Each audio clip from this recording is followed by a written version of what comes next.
Hi friends, good morning. இது உங்கள் tape IAS academy. நாம் இன்னைக்கு செப்டம்பர் 10ஆம் தேதிக்கான நடப்பு நிகழ்வுகள் பார்க்க இருக்கிறோம். வழக்கம் போல் இந்த நடப்பு கவனமாக பாருங்கள், நோட்ஸ் எடுத்துக்கிடுங்க. ஈவினிங்கில் நடைபெறக்கூடிய டெய்லி கரண்ட் டெஸ்ட்டில் மறக்காமல் கலந்துக்கிடுங்க. தேர்வானது டெலகிராம் ஆப்பில் நம்மளுடைய டேப் ஐஏஎஸ் அகாடமி அப்படிங்கிற சேனல் நடைபெறும். இது வரைக்கும் யார் நம்முடைய சேனலில் ஜாயின் பண்ணாமல் இருந்தீங்கன்னு சொன்னால் உங்களுடைய மொபைல் ஃபோனில் டெலகிராம் ஆப் இன்ஸ்டால் பண்ணி மறக்காமல் சர்ச் பாக்ஸில் டேப் ஐஏஎஸ் அகாடமின்னு சர்ச் பண்ணிங்கன்னு சொன்னால் நம்முடைய குரூப்பில் ஈஸியாக ஜாயின் பண்ணிக்கலாம். கரண்ட் அஃபேர்ஸ் தேர்வு மட்டுமல்லாமல் நம்ம அகாடமி சார்பில் நடத்தப்படக்கூடிய இதர தேர்வுகளையும் இதர தகவல்களையும் நீங்கள் அறிந்து கொள்ளலாம்.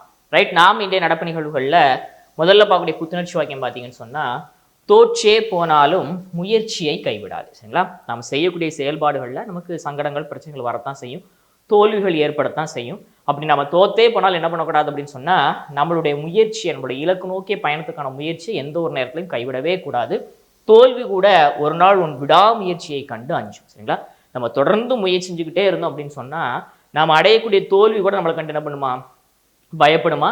கண்டிப்பாக ஒரு நாள் நம்ம என்னவாக முடியும்னு சொன்னால் அந்த தோல்விக்கே தோல்வி கொடுத்து வெற்றியாளராக மாற முடியும். சரிங்களா, பாருங்க, தோற்றே போனாலும் முயற்சியை கைவிடாதே, தோல்வி கூட ஒரு நாள் உன் விடாமுயற்சியை கண்டு அஞ்சும். சரிங்களா, ரைட். நாம் இன்றைய நடப்பு நிகழ்வுகளில் முதல்ல பார்க்கக்கூடிய தகவல் பார்த்தீங்கன்னு சொன்னால், செப்டம்பர் 10ஆம் தேதியான இன்றைய தினம் அனுசரிக்கப்படக்கூடிய ஒரு மிக முக்கியமான தினத்தை தான் பார்க்க இருக்கிறோம். என்ன தினம் அப்படின்னு சொன்னால், வேர்ல்டு சூசைட் ப்ரிவென்ஷன் டே. சரிங்களா, உலக தற்கொலை தடுப்பு தினம். சரிங்களா, அதாவது இன்றைய காலகட்டத்தில் பார்த்தீங்கன்னு சொன்னால் மக்கள் பலவிதமான நெருக்கடிகளில் மன அழுத்தத்தில் தங்களுடைய வாழ்க்கையை கழிக்கிறாங்க. அந்த அடிப்படையில் மன அழுத்தம் அதிகமாகும் போது பார்த்தீங்க அப்படின்னு சொன்னால் அவங்களுடைய இறுதி முடிவாக எது அமைகிறது அப்படின்னு சொன்னால் தற்கொலையை நோக்கி அவங்களுடைய பயணமாக அது முடிவடைகிறது. அதாவது பிரச்சனைகள்லேருந்து நம்ம விடுபடுவதற்கான வேறு வழியே இல்லாத சூழ்நிலையில் இதுதான் ஒரே வழி அப்படிங்கிற அடிப்படையில் என்ன பண்ணுவாங்க அப்படின்னு சொன்னால் மக்கள் தற்கொலையை தேர்ந்தெடுக்கிறாங்க. ஆக்சுவலாக தற்கொலை அப்படிங்கிறது ஒரு கோழைகள் எடுக்கக்கூடிய முடிவு.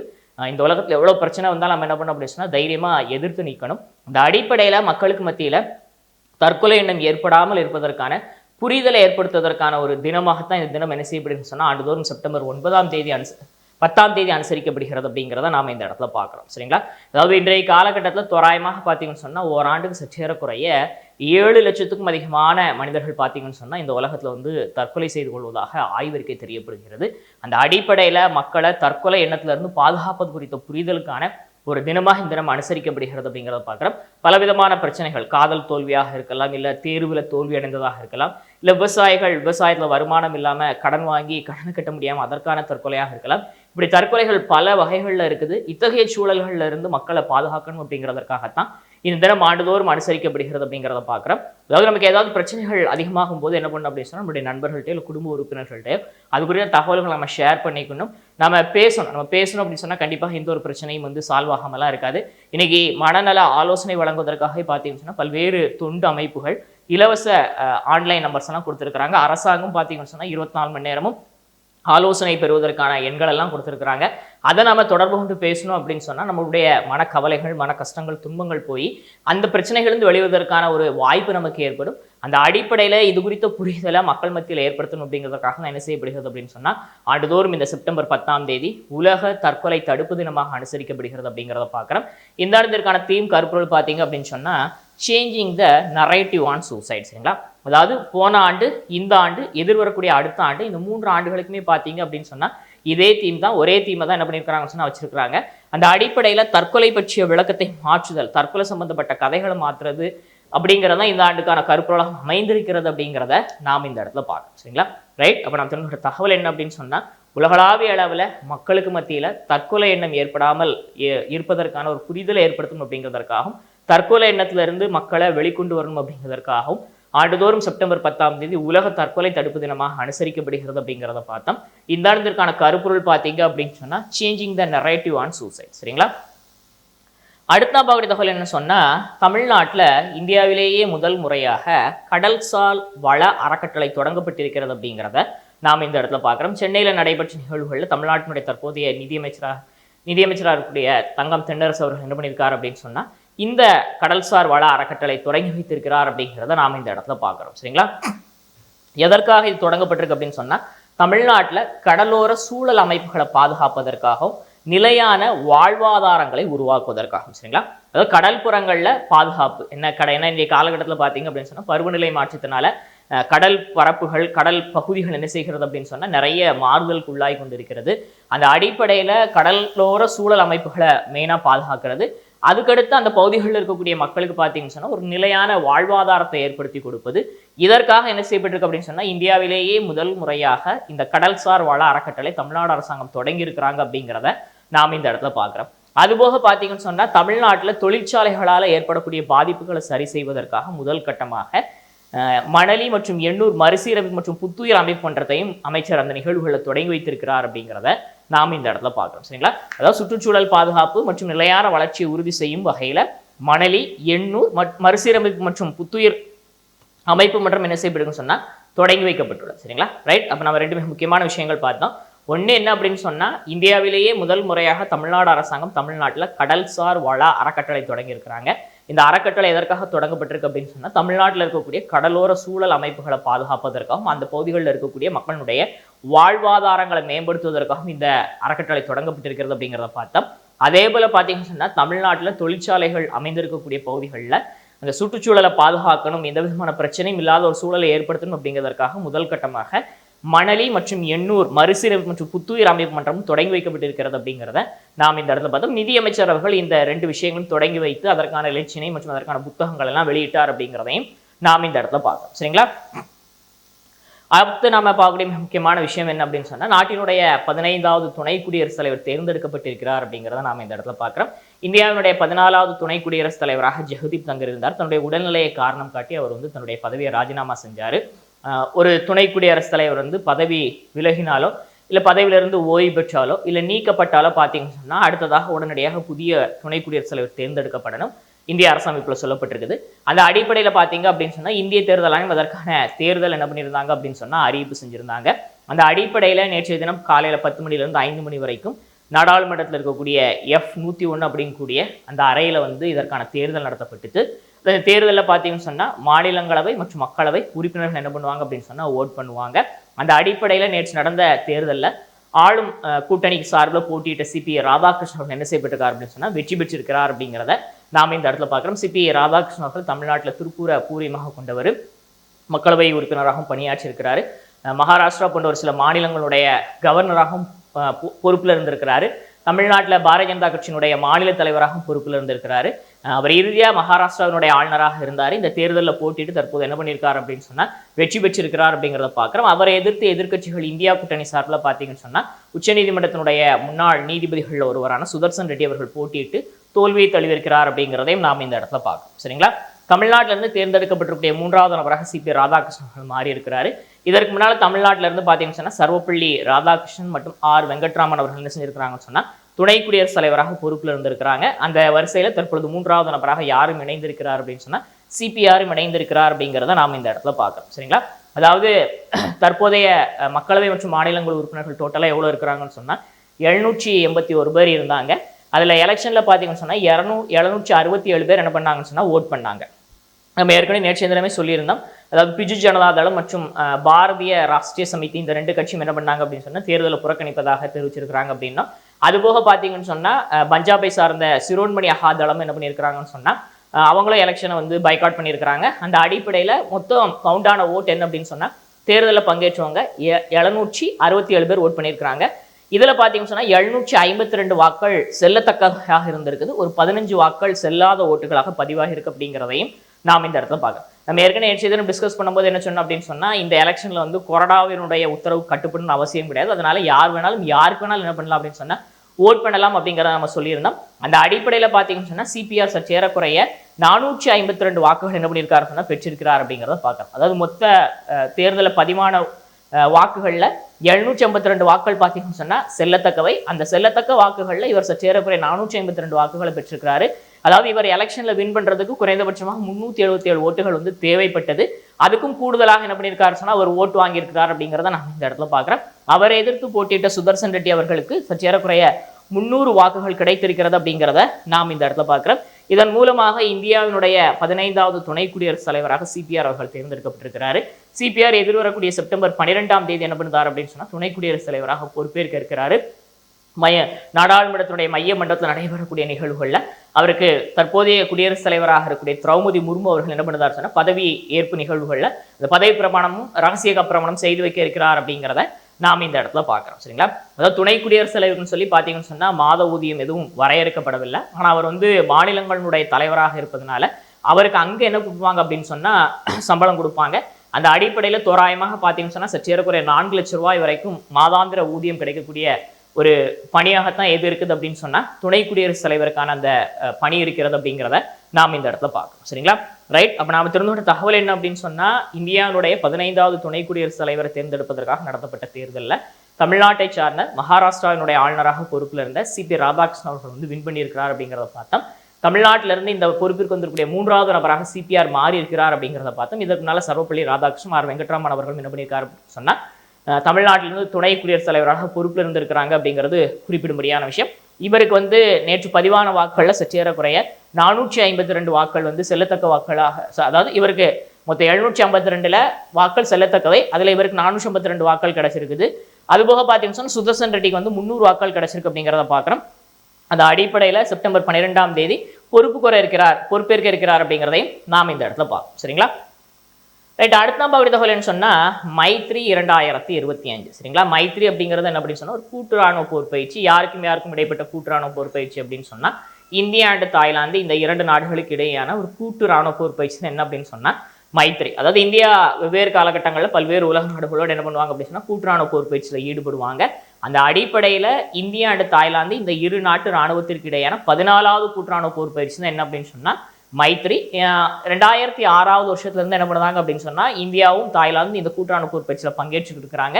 அந்த அடிப்படையில் இந்த ஆண்டுக்கான கூட்டுராணுவ போர் பயிற்சி எங்கே நடக்குது அப்படின்னு சொன்னால் மேகாலயாவில் இருக்கக்கூடிய உம்ரோய் அப்படிங்கக்கூடிய பகுதியில் இந்தியாவில் நடைபெறுகிறது அப்படிங்கிறத நாம் இந்த இடத்துல பார்க்குறோம். இருநாட்டு ராணுவ வீரர்கள் இதை பங்கேற்றிருக்கிறாங்க அப்படிங்கிறதை நாம் பார்க்கணும். சரிங்களா? ரைட். அப்போ தகவல் இந்தியா அண்ட் தாய்லாந்து இந்த 2 நாடு இராணுவத்திற்கு இடையேயான 14வது கூட்டுராணுவ போர் பயிற்சியான மைத்ரி இந்தியாவில் இருக்கக்கூடிய மேகாலய மாநிலம் உம்ரோயில் தற்பொழுது நடைபெற்று வருகிறது அப்படிங்கிறத நாம் இந்த இடத்துல பார்த்தோம். சரிங்களா? அடுத்த தகவல்னு சொன்னால் இமாச்சல பிரதேசம். சரிங்களா? அதாவது உல்லாஸ் அப்படிங்கக்கூடிய திட்டம் நமக்கு தெரியும். அதாவது 2022 இந்திய அரசாங்கத்தால் தொடங்கப்பட்ட ஒரு திட்டம் தான் என்ன அப்படின்னு சொன்னால் உல்லாஸ். சரிங்களா? அதாவது புதிய பாரத எழுத்தறிவு இயக்கத்தின் கீழ் இந்த உல்லாஸ் ஸ்கீம் செயல்படுத்தப்படுகிறது.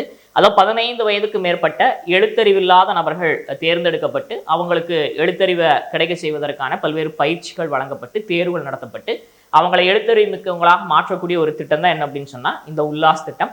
அந்த அடிப்படையில் இந்தியாவில் இதற்கு முன்னால் ஒரு சில மாநிலங்கள் என்ன பண்ணியிருக்கிறாங்கன்னு சொன்னால் முழுமையான கல்வி அறிவு பெற்ற மாநிலங்களாக மாறி இருக்கிறாங்க. அதனுடைய வரிசையில் தொடர்ச்சியில் தற்பொழுது 4வது இந்திய மாநிலமாக முழுமையான கல்வி அறிவை ஹிமாச்சல பிரதேசம் பெற்றிருக்கிறது அப்படிங்கிறத நாம் இந்த இடத்துல பார்க்குறோம். சர்வதேச எழுத்தறிவு தினத்தை முன்னிட்டு நடைபெற்ற நிகழ்வுகள் அந்த மாநில முதலமைச்சர் தெரியப்படுத்தியிருக்கிறார் அப்படிங்கிறதையும் நாம் இந்த இடத்துல பார்க்குறோம். உல்லாஸ் திட்டத்தின் கீழ் இந்தியாவில் இதற்கு முன்னால் பார்த்தீங்க அப்படின்னு சொன்னால் மிசோரம், கோவா, திரிபுரா போன்ற 3 மாநிலங்கள் முழுமையான கல்வி அறிவு பெற்ற மாநிலங்களாக மாறி இருக்குது. அந்த அடிப்படையில் தற்பொழுது இமாச்சல பிரதேசமும் அதில் இணைந்திருக்கிறது அப்படிங்கிறத நாம் இந்த இடத்துல பார்க்கணும். சரிங்களா? இப்போ நாம் தெரிஞ்சுக்கிற தகவல் என்ன அப்படின்னு சொன்னால் இந்தியாவில் 15 வயதுக்கு மேற்பட்ட எழுத்தறிவு இல்லாத நபர்களை தேர்ந்தெடுத்து அவங்களை எழுத்தறிவு பெற செய்வதற்காக இந்திய அரசாங்கம் சார்பில் புதிய பாரத கல்வி அறிவு திட்டம் செயல்படுத்தப்படுகிறது. அதன் அடிப்படையில் உல்லாஸ் திட்டத்தின் அடிப்படையில் அதனுடைய ஒரு பார்ட்டாக இருக்கக்கூடிய உல்லாஸ் திட்டத்தின் அடிப்படையில் இந்த திட்டம் 2021 தொடங்கப்பட்டு செயல்படுத்தப்பட்டு வருகிறது. இந்தியா முழுக்க இருக்கக்கூடிய மாநிலங்களில் கல்வி அறிவு ஏற்படுத்தப்பட்டு வருகிறது. அந்த அடிப்படையில் இந்தியாவினுடைய முழுமையான 4வது கல்வி அறிவு பெற்ற மாநிலம் இமாச்சல பிரதேசம் மாறி இருக்கிறது அப்படிங்கிறத நாம் இந்த இடத்துல பார்த்தா இதற்கு முன்னால் மிசோரம், கோவா, திரிபுரா மாநிலங்களும் இந்த வரிசையில் இடம்பெற்றிருக்கிறது அப்படிங்கிறது குறிப்பிடத்தக்கது. சரிங்களா? அடுத்து பார்த்தீங்கன்னு சொன்னால் பீகாரில் சமீபத்தில் தொடங்கப்பட்டிருக்கக்கூடிய ஒரு ஸ்கீம் குறித்து தான் பார்க்க இருக்கிறோம். என்ன திட்டம் அப்படின்னு சொன்னால் முக்கிய மந்திரி மகிழா ரோஜ்கர் யோஜனா. சரிங்களா? அதாவது பெண்களுக்கு அதிகாரம் அளிப்பதை வலியுறுத்தக்கூடிய வகையில் பீகார் மாநில அரசாங்கத்தால் தொடங்கப்பட்டிருக்கக்கூடிய சிறப்பு திட்டம் தான் என்ன அப்படின்னு சொன்னால் இந்த திட்டம். அதாவது பீகாரில் இருக்கக்கூடிய ஒவ்வொரு இல்லத்திலிருந்தும் ஒவ்வொரு பெண்களை குறிப்பாக குறைந்தது ஒரு பெண்ணையாவது தொழில் முனைவோராக மாற்றுவதை நோக்கமாக கொண்டு என்ன செய்யப்பட்டிருக்கு அப்படின்னு சொன்னால் இந்த திட்டம் தொடங்கி வைக்கப்பட்டிருக்கிறது அப்படிங்கிறத நாம் இந்த இடத்துல பார்க்குறோம். அதாவது அந்த பெண்களுக்கு தொழில் தொடங்குவதற்காக என்ன செய்தாங்கன்னு சொன்னால் 10,000 அதிகபட்சமாக 2 லட்சம் ரூபாய் வரைக்கும் கடன் உதவி செய்தாங்க. முதல் கட்டமாக 10,000 ரூபாய் அவங்களுக்கு வழங்கப்படுகிறது. ஒரு 6 மாதங்களுக்கு அப்புறமாக அவங்க அந்த தொழிலில் சரியான முறையில் ஒரு வளர்ச்சி அடைந்திருந்தாங்க அப்படின்னு சொன்னால் அவங்களுக்கு கூடுதலாக சற்றேறக்குறைய 2 லட்சம் ரூபாய் வரைக்கும் பார்த்தீங்கன்னு சொன்னால் நிதி உதவி வழங்கப்படுகிறது. இதற்காக தொடங்கப்பட்டிருக்கக்கூடிய ஒரு திட்டம் தான் என்ன அப்படின்னு சொன்னால் இந்த ரோஜ்கர் யோஜனா அப்படிங்கிறத நாம் இந்த இடத்துல பார்க்கணும். சரியா? ரைட். அப்படி சொன்ன தகவல் பீகார் மாநில அரசாங்கம் தன்னுடைய மாநிலத்தில் இருக்கக்கூடிய பெண்களுக்கு அதிகாரம் அளிப்பதை மையப்படுத்திய சிறப்பு திட்டமாக மகிழா ரோஜ்கர் திட்டத்தை தொடங்கி இருக்கிறாங்க அப்படிங்கிறத பார்த்தோம். முக்கிய மந்திரி மகிழா ரோஜ்கர் யோஜனா. அதாவது இந்த திட்டத்தின் அடிப்படையில் ஒவ்வொரு குடும்பத்திலையும் ஒரு பெண்ணை தொழில் முனைவராக்குவது நோக்கம். 10,000 2 லட்சம் ரூபாய் வரைக்கும் பார்த்தீங்கன்னு சொன்னா அதற்காக நிதியுதவி வழங்கப்படுகிறது அப்படிங்கிறதையும் நாம் இந்த இடத்துல பார்த்தோம். சரிங்களா? அடுத்து நம்ம நேற்றே என்ன பார்த்தோம் அப்படின்னு சொன்னா, நேபாளத்துல அந்த நாட்டு அரசாங்கம் ஒரு 26 சமூக ஊடக செயலிகளுக்கு தடை விதிச்சிருக்கிறாங்க. அதனால ஜென்னிசெட் தலைமுறையில் போராட்டத்தில் ஈடுபட்டு இருக்கிறாங்க அப்படிங்கிறத பார்த்தோம். அந்த போராட்டம் கலவரமாக மாறினதே நாம பார்த்தோம். போலீசாருடைய துப்பாக்கி சூட்ல 19க்கும் மேற்பட்ட நபர்கள் இறந்து போயிருக்கிறாங்க, 500க்கும் மேற்பட்ட நபர்கள் காயங்கள் அடைந்திருக்கிறாங்க அப்படிங்கிறதெல்லாம் பார்த்தோம். அதற்கப்புறமாக அந்த நாட்டு அரசாங்கம் என்ன பண்ணாங்க அப்படின்னு சொன்னா, அந்த செயல்கள் மீதான தடையை நீக்கினாங்க. ஆனா நீக்கினாலும் அந்த போராட்டம் என்னவாக மாறிட்டு அப்படின்னு சொன்னா, தற்பொழுது ஆளும் கட்சியாக இருக்கக்கூடிய அந்த கட்சிக்கு எதிரான ஒரு ஊழல் எதிர்ப்பு கலவரமாக அது மாறிட்டு, அந்த அடிப்படையில அந்த இளைஞர்களுடைய போராட்டம் தொடர்ந்து நாட்டில் பரவி, குறிப்பா பாத்தீங்க அப்படின்னு சொன்னா நாடாளுமன்ற கட்டிடம், உச்சநீதிமன்ற கட்டிடம், அதுபோல அமைச்சர் மற்றும் பிரதமர், முன்னாள் பிரதமர்கள் போன்ற நபர்களுடைய இல்லங்கள் எல்லாம் என்ன செய்யப்பட்டிருக்கு அப்படின்னு சொன்னா தீக்கு இரையாக்கப்பட்டிருக்கிறது அப்படிங்கிறத நாம் இந்த இடத்துல பார்க்கிறோம். குறிப்பா பாத்தீங்கன்னு சொன்னா முன்னாள் பிரதமர் ஒருவனுடைய மனைவி கூட என்ன செய்யப்பட்டிருக்கிறாங்கன்னு சொன்னா அந்த தீ விபத்துல இறந்து போயிருக்கிறாங்க. அது மட்டும் இல்லாம பல்வேறு அமைச்சர் பெருமக்கள் பொதுமக்களால தங்களுடைய இல்லங்கள்ல இருந்து விரட்டப்பட்ட காட்சிகளை நம்ம வீடியோக்களாக நீங்க பார்த்திருப்பீங்கன்னு நான் நினைக்கிறேன். அந்த அடிப்படையில பாத்தீங்கன்னு சொன்னா அது ஒரு பெரிய கலவரமாக மாறி இருக்கிறது. இத்தகைய சூழ்நிலையில வேற வழி இல்லாம பாத்தீங்கன்னு சொன்னா அந்த நாட்டினுடைய தற்போதைய பிரதமராக இருந்த KP சர்மா ஒலி அவர்கள் என்ன பண்ணியிருக்காருன்னு சொன்னா தன்னுடைய பதவியை ராஜினாமா பண்ணியிருக்கிறாரு. அது மட்டும் இல்லாம அதிபராக இருக்கக்கூடிய ராமச்சந்திர பௌடேல் அவரும் ராஜினாமா பண்ணதாக ஒரு சில தகவல்கள் தெரியப்படுத்துகிறது. இத்தகைய சூழ்நிலையில ராணுவம் என்ன பண்ணியிருக்கிறாங்க அப்படின்னு சொன்னா தன்னுடைய கட்டுப்பாட்டுல நேபாளத்தை கொண்டு வந்திருக்கிறாங்க அப்படிக்கூடிய தகவலும் வெளியாக இருக்கு அப்படிங்கிறத நாம் இந்த இடத்துல பார்க்கிறோம். அதிபர் மற்றும் குறிப்பா பார்த்தீங்கன்னு சொன்னா ராணுவம் மக்களிடத்துல அமைதியை மேற்கொள்ளுமாக என்ன பண்ணியிருக்காங்கன்னு சொன்னா கோரிக்கை விடுத்திருக்கிறாங்க அப்படிங்கிறத பார்க்கிறோம். இதற்கு முன்னாலே இதே போன்ற நிகழ்வுகள் பார்த்தீங்கன்னா நம்முடைய அண்டை நாடான ஸ்ரீலங்காவில் நடந்தவங்களுக்கு ஞாபகம் இருக்கலாம். இதே போல மிக சமீபத்தில் வங்கதேசத்திலையும் பார்த்தீங்கன்னா இதே போல இளைஞர்களுடைய போராட்டம் நடந்து நீங்க பார்த்துருக்கலாம். தற்பொழுது இந்த போராட்டம் எங்கும் பரவி இருக்கிறது அப்படின்னு சொன்னா நேபாளத்திலையும் பரவி இருக்கிறது அப்படிங்கிறத நாம் இந்த இடத்துல பார்க்கலாம். சரிங்களா? அதாவது சமூக ஊடகங்கள் தடைக்கான போராட்டமாக இருந்தது, கடைசியில் எப்படி உருமாறி இருக்கிறது அப்படின்னு சொன்னா அது ஊழல் எதிர்ப்பு கலவரமாக அது மாறி இருக்குது அப்படிங்கிறதையும் பார்க்குறோம். அதாவது முன்னால பார்த்தீங்க அப்படின்னு சொன்னா நேபாளம் மன்னராட்சியில இருந்த நாடு. கடந்த ஒரு சில ஆண்டுகளாகத்தான் ஒரு குறிப்பிட்ட ஒரு 10-15 ஆண்டுகளுக்குள்ளாக தான் பார்த்தீங்கன்னு சொன்னா அங்கே ஜனநாயக ரீதியிலான தேர்தல் நடத்தப்பட்டு பிரதமர் அதிபர்லாம் தேர்ந்தெடுக்கப்பட்டு பொறுப்புக்கு வந்திருக்கிறாங்க. இத்தகைய சூழ்நிலையில மீண்டும் மன்னராட்சியை கொண்டு வருவதற்கான ஒரு முயற்சியாக இது இருக்கும் அப்படின்னு கூட சர்வதேச அளவில் பார்க்கப்படுகிறது. இருந்தாலும் தற்பொழுதைக்கு பார்த்தீங்கன்னு சொன்னா நேபாளம் முழுமையாக ராணுவத்தின் கட்டுப்பாட்டின் கீழே கொண்டு வரப்பட்டிருக்கிறது அப்படிங்கிறத நாம் இந்த இடத்துல பார்க்கறோம். சரிங்களா? ரைட். அப்ப நம்ம தகவல் என்ன அப்படின்னு சொன்னா நேபாளத்துல குறிப்பா சமூக வலைதள செயலிகளுக்கு அந்த நாட்டு அரசாங்கம் தடை விதிச்சிருந்தாங்க. அந்த தடையை எதிர்த்து நடைபெற்ற போராட்டம் வன்முறையாக கலவரமாக ஊழல் எதிர்ப்பு கலவரமாக மாறி இருக்குது. நாடாளுமன்றம், உச்சநீதிமன்றம் மற்றும் அமைச்சர் பிரதமர்களுடைய அலுவலகங்கள், வீடுகள், கட்சி அலுவலகங்களுக்கெல்லாம் கொளுத்தப்பட்டிருக்கிறது அப்படிங்கிறத பார்த்தோம். ஒரு சில நபர்களும் இறந்து போயிருக்கிறாங்க அப்படிங்கிறத பார்த்தோம். பிரதமர், அதிபர் உட்பட பல பேர் தங்களுடைய பதவியை ராஜினாமா பண்ணியிருக்கிறாங்க அப்படிங்கிறத பார்த்தோம். தற்பொழுது நேபாளம் பார்த்தீங்கன்னா முழுமையாக ராணுவத்தினுடைய கட்டுப்பாட்டின் கீழ் கொண்டு வரப்பட்டிருக்குது. இந்திய அரசாங்கம் யாரும் இப்போதைக்கு நேபாளம் இந்தியர்கள் போக வேண்டாம்னு சொல்லியிருக்கிறாங்க. அங்கே இருக்கக்கூடிய இந்தியர்களும் ரொம்ப சேஃபாக இருக்கதை வலியுறுத்தி இருக்கிறாங்க. உதவி எண்களும் அறிவிக்கப்பட்டிருக்குது. இந்தியாவில இருந்து அங்கே போகக்கூடிய காட்மாண்டுக்கு செல்லக்கூடிய விமானங்களும் நிறுத்தி வைக்கப்பட்டிருக்கிறது அப்படிங்கிறத நாம் இந்த இடத்துல பார்க்கணும். சரிங்களா? ரைட். அடுத்து நான் பார்க்கக்கூடிய தகவல் என்ன சொன்னா நார்வேல நடைபெற்ற நாடாளுமன்ற தேர்தல். நார்வேனுடைய பிரதமராக பார்த்தீங்கன்னு சொன்னா தொழிலாளர் கட்சியை சார்ந்த ஜோனாஸ் கார்ஸ்டோர் அவர் தான் நார்வேனுடைய பிரதமராக இருந்தார். தற்பொழுது நடைபெற்ற தேர்தலில் அவருடைய தலைமையிலான கூட்டணி என்ன பண்ணியிருக்குன்னு சொன்னா கூடுதலான இடங்களை பெற்றிருக்கிறாங்க. இருந்தாலும் எதிர்க்கட்சிகள் முன்ன இருந்ததை விட இப்ப சற்று கூடுதலான வாக்குகளை பெற்றிருக்கிறாங்க. இருந்தாலும் ஆட்சி அமைப்பதற்கான சூழல் யாருக்கு தான் அமைஞ்சிருக்கு அப்படின்னு சொன்னா தற்போதைய ஆளும் கட்சிக்கு தான் அமைஞ்சிருக்குது. அந்த அடிப்படையில நார்வேல நடைபெற்ற தேர்தலில் தொழிலாளர் கட்சி தலைமையிலான இடதுசாரி கூட்டணி என்ன பண்ணியிருக்கிறாங்கன்னு சொன்னா வெற்றி பெற்றிருக்கிறாங்க. பிரதமராக மீண்டும் ஜோனாஸ் கார்ஸ்டோர் பொறுப்பேற்பதற்கான வாய்ப்பு இருப்பதாக சொல்லப்படுகிறது. சரிங்களா? ரைட். அவனுக்கு தகவல் என்ன அப்படின்னு சொன்னா நார்வேல நடைபெற்ற நாடாளுமன்ற தேர்தலில் தற்பொழுது ஆளும் கட்சியாக இருக்கக்கூடிய தொழிலாளர் கட்சி தலைமையிலான இடதுசாரி கூட்டணி அதிகப்படியான இடங்களை வின் பண்ணி இருக்கிறாங்க. இருந்தாலும் கடந்த தேர்தலை ஒப்பிடும்போது அது கொஞ்சம் குறைவான இடங்கள் தான். ஏன்னா எதிர்கட்சிக்கு கூடுதலான இடங்கள் கிடைத்திருப்பதாக சொல்லப்படுகிறது. இருந்தாலும் அவங்க ஆட்சி அமைப்பதற்கான ஒரு சூழல் அமையல. தற்பொழுதைய பிரதமராக இருக்கக்கூடிய ஜோனாஸ் கார்ஸ்டோரை மீண்டும் பிரதமராக வருவதற்கான வாய்ப்பு இருப்பதாகவும் சொல்லப்படுகிறது. சரிங்களா? ரைட், நம்ம ரீகேப் பார்க்க இருக்கிறோம். ஆரம்பத்தில் என்ன பார்த்தோம் அப்படின்னு சொன்னா, ஒவ்வொரு ஆண்டும் செப்டம்பர் 10ஆம் தேதி முழு உலகத்திலையும் பார்த்தீங்கன்னு சொன்னா மக்களுக்கு மத்தியில் தற்கொலை எண்ணத்தை தடுப்பதற்கான உலக தற்கொலை தடுப்பு தினம் அனுசரிக்கப்படுகிறது அப்படிங்கிறத பார்த்தோம். இன்னைக்கு பல்வேறு சூழல்களால மக்கள் ஆண்டுதோறும் சற்றேறக்குறைய 7 லட்சத்துக்கும் மேற்பட்ட மக்கள் வந்து இந்த உலகத்தில் தற்கொலை பண்ணிக்கிட்டு இருந்தாங்க. அவங்க எண்ணங்களை மாற்றுவதற்கான அது குறித்த புரிதலுக்கான விழிப்புணர்வுக்கான தினமாக இந்த தினம் அனுசரிக்கப்படுகிறது. இந்த ஆண்டுக்கான கருப்பொருள் பார்த்தீங்கன்னா changing the narrative on suicide. சரிங்களா? அடுத்து, இந்தியாவிலேயே முதல் முறையாக கடலோர சூழல் அமைப்புகளை பாதுகாப்பதற்காகவும் அந்த பகுதிகளில் நிலையான வாழ்வாதாரங்களை உருவாக்குவதற்காகவும் கடல்சார் வள அறக்கட்டளை தமிழ்நாடு அரசாங்கம் சார்பில் தொடங்கி வைக்கப்பட்டிருக்கு. சென்னையில் நடைபெற்ற நிகழ்வுகளில் தமிழ்நாட்டினுடைய தற்போதைய நிதியமைச்சர் வந்து இந்த அறக்கட்டளை தொடங்கி வைத்தார் அப்படிங்கிறத பார்க்குறோம். அது மட்டும் இல்லாமல் தமிழ்நாட்டில் தொழிற்சாலைகள் அமைந்திருக்கக்கூடிய பகுதிகளில் சுற்றுச்சூழல் மாசுபாட்டில் இருந்து அந்த பகுதிகளை பாதுகாக்கணும் அப்படிங்கிறதற்காக சுற்றுச்சூழல் பாதுகாப்பு மற்றும் நிலையான வளர்ச்சி உறுதி செய்யக்கூடிய வகையில் முதல் கட்டமாக மணலி எண்ணூரில் மறுசீரமைப்பு மற்றும் புத்துயிரமைப்பு மன்றம் தொடங்கி வைக்கப்பட்டிருக்குது. அதையும் அமைச்சர் தொடங்கி வைத்தார் அப்படிங்கிறத நாம் இந்த இடத்துல பார்க்குறோம். சரிங்களா? அடுத்து பார்த்தீங்கன்னு சொன்னால், நாட்டினுடைய 15வது துணை குடியரசுத் தலைவர் தேர்ந்தெடுப்பதற்கான தேர்தல் நடத்தப்படுது. இந்த தேர்தலில் மாநிலங்களவை மற்றும் மக்களவை உறுப்பினர்கள் ஓட் பண்ண முடியும். அந்த அடிப்படையில் பார்த்தீங்கன்னு சொன்னால் தற்போதைய சூழ்நிலையில் 781 உறுப்பினர்கள் நாடாளுமன்றத்தில் இருக்கிறாங்க, இரு அவைகளும் சேர்த்து. அந்த அடிப்படையில் அதில் தேர்தலில் 767 பேர் ஓட் பண்ணாங்க. அதில் 752 வாக்கள் செல்லத்தக்கதாகவும் 15 வாக்கள் வந்து செல்லத்தகாதவையும் மாறி இருக்குது.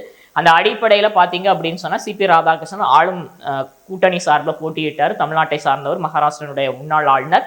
அவர் 452 வாக்குகளை பெற்று என்ன பண்ணியிருக்காருன்னா வெற்றி பெற்றிருக்கிறாரு. அவர் தேர்தலில் வெற்றி பெறுவது குறைந்தபட்சம் 377 வாக்கள் பெற வேண்டிய சூழ்நிலையில அவருக்கு 452 வாக்கள் கிடைத்திருக்கு அப்படிங்கிறத பார்க்கிறோம். அவரை எதிர்த்து கட்சிகள் சார்பில் இந்தியா கூட்டணி சார்பில் சுதர்சன் ரெட்டி உச்சநீதிமன்ற முன்னாள் நீதிபதி போட்டிட்டாரு. அவருக்கு 300 ஓட்டுகள் கிடைத்திருக்கிறது அப்படிங்கிறத பார்க்கிறோம். இதன் மூலமாக நாட்டினுடைய 15வது துணை குடியரசுத் தலைவராக தமிழகத்தை சார்ந்த சிபி ராதாகிருஷ்ணன் எதிர்வரக்கூடிய செப்டம்பர் 12ஆம் தேதி நாடாளுமன்ற மைய மண்டபத்தில் நடைபெறக்கூடிய நிகழ்வுகளில் பொறுப்பேற்க இருக்கிறார் அப்படிங்கிறத பார்க்கிறோம். சர்வப்பள்ளி ராதாகிருஷ்ணன் மற்றும் ஆர் வெங்கட்ராமனுக்கு அடுத்தபடியாக தமிழ்நாட்டிலிருந்து தேர்ந்தெடுக்கப்பட்டிருக்கூடிய 3வது துணை குடியரசுத் தலைவராக சிபிஆர் மாறி இருக்கிறார் அப்படிங்கிறத நாம் இந்த இடத்துல பார்த்தோம். சிபிஆர் தமிழ்நாட்டில் திருப்பூரை பூர்வீகமாக கொண்டவர் அப்படிங்கிறது குறிப்பிடும்படியான விஷயம். சரிங்களா? அடுத்தாக பார்த்தீங்கன்னு சொன்னால், இந்தியாவில் நடைமுறைப்படுத்தப்பட்டு கொண்டிருக்கக்கூடிய புதிய பாரத எழுத்தறிவு திட்டத்தின் கீழ் செயல்படுத்தப்படக்கூடிய உல்லாஸ் திட்டத்தின் அடிப்படையில் நாட்டிலேயே முழுமையான எழுத்தறிவு பெற்றிருக்கக்கூடிய 4வது இந்திய மாநிலம் ஹிமாச்சல பிரதேசம் மாறி இருக்கு அப்படிங்கிறத பார்க்குறோம். ஏற்கனவே மிசோரம், கோவா, திரிபுரா போன்ற 3 மாநிலங்கள் இந்தியாவில் முழுமையான கல்வியறிவு பெற்ற மாநிலங்களாக மாறி இருக்கு அப்படிங்கிறது குறிப்பிடத்தக்க. சரிங்களா? அடுத்து, இந்தியா, தாய்லாந்து இந்த 2 நாடுகளுக்கு இடையே பார்த்தீங்கன்னா 2006வது வருஷத்திலிருந்து மைத்ரி அப்படிங்கிற பேரில் கூட்டுராணுவ போர் பயிற்சி நடைபெற்று வருகிறது. அந்த அடிப்படையில் 14வது மைத்ரி கூட்டுராணுவ போர் பயிற்சி மேகாலயாவில் இருக்க உம்ரோவில் நடைபெற்று கொண்டிருக்கிறது அப்படிங்கிறத நாம் இந்த இடத்த பார்த்தோம். 2 நாட்டு ராணுவ வீரர்கள் பங்கேற்றிருக்கிறாங்க அப்படிங்கிறதை பார்த்தோம். அடுத்து, பீகாரில் பெண்களுக்கு அதிகாரம் அளிப்பதை மையப்படுத்தி ஒவ்வொரு வீட்டிலையும் ஒரு பெண்ணை வந்து தொழில் முனைவோராக மாற்றுவதற்காக அந்த மாநில அரசாங்கம் முக்கிய மந்திரி மகிழா ரோஜ்கர் யோஜனா திட்டத்தை தொடங்கி இருக்கிறாங்க அப்படிங்கிறத பார்த்து திட்டத்தின் அடிப்படையில் பெண்களுக்கு 10,000 2 லட்சம் ரூபாய் வரைக்கும் தொழில் தொடங்குவதற்கான நிதி உதவிகள் வழங்கப்படுகிறது. ஆரம்பத்தில் முதல் கட்டமாக 10,000 வழங்கப்படும். 6 மாதம் அவங்களுடைய ப்ராக்ரஸ் சரிபார்க்கப்பட்டு அவங்க அந்த தொழிலை சரியான முறையில் மேற்கொண்டாங்க அப்படின்னு சொன்னால் கூடுதலாக சற்றேறக்குறைய 2 லட்சம் ரூபாய் வரைக்கும் என்ன செய்யப்படுதுன்னு சொன்னால் நிதி உதவி வழங்கப்படுகிறது. அதற்கான திட்டம் தான் இந்த திட்டம் அப்படிங்கிறத நாம் இந்த இடத்துல பார்த்தோம். சரிங்களா?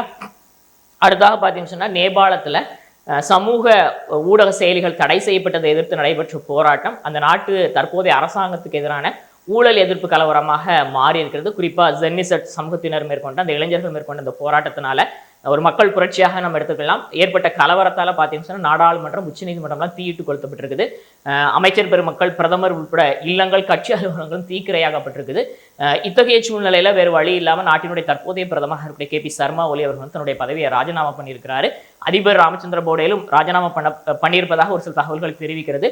இத்தகைய சூழ்நிலையில பார்த்தீங்கன்னு சொன்னால் அமைதியை மேற்கொள்வதற்காக முழு நேபாளத்தின் ராணுவம் என்ன பண்ணியிருக்கிறாங்கன்னு சொன்னால் தங்களுடைய கட்டுப்பாட்டின் கீழ் கொண்டு வந்திருக்கிறாங்க அப்படிங்கிறதையும் நாம் இந்த இடத்துல பார்த்தோம். சரிங்களா? அடுத்த தகவல் பார்த்தீங்கன்னு சொன்னால், நார்வேயில் நடைபெற்ற நாடாளுமன்ற தேர்தலில் தற்போதைய ஆளும் கட்சி கூட்டணியாக இருக்கக்கூடிய தொழிலாளர் கட்சி தலைமையிலான இடதுசாரி கூட்டணி அமோக வெற்றி பெற்றிருக்கிறாங்க அப்படிங்கிறத பார்த்தோம். பிரதமராக ஏற்கனவே பொறுப்பில் இருந்த ஜோனாஸ் கார்ஸ்டோர் மீண்டும் பிரதமராக பொறுப்பேற்பதற்கான வாய்ப்பு இருப்பதாகவும் சொல்லப்படுகிறது அப்படிங்கிறதையும் நாம் இந்த இடத்துல பார்த்தோம். சரிங்களா? இன்றைய நடப்பு நிகழ்வுகள் உங்களுக்கு பயனளிக்கக்கூடிய வகையில் இருந்திருக்கும் நான் நினைக்கிறேன். இந்த வீடியோ உங்களுக்கு பிடிச்சிருன்னு சொன்னால் லைக் பண்ணுங்க, ஷேர் பண்ணுங்க, சப்ஸ்கிரைப் பண்ணுங்க. மறக்காம ஈவினிங்ல நடைபெறக்கூடிய டெய்லி கரண்ட் டெஸ்ட்ல கலந்துக்கிடுங்க. உங்களுக்கு வேலையபிள் கமெண்ட்ஸை கமெண்ட் பாக்ஸ்ல பதிவிடுங்க. தேங்க்யூ.